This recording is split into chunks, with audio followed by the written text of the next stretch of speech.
Hello everyone, how are you doing? This is MD Tech here with another quick tutorial. In today's tutorial, I'm going to show you how to zoom in on the Brave web browser if you want to zoom in or out.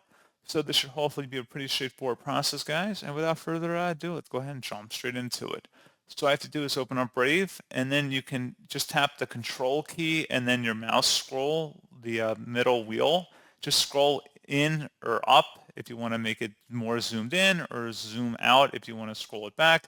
Again, while holding down the Control key on your keyboard.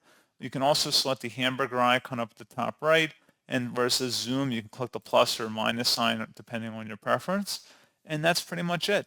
So as always, thank you guys for watching this brief tutorial. I do hope that will help you out, and I do look forward to catching you all in the next tutorial.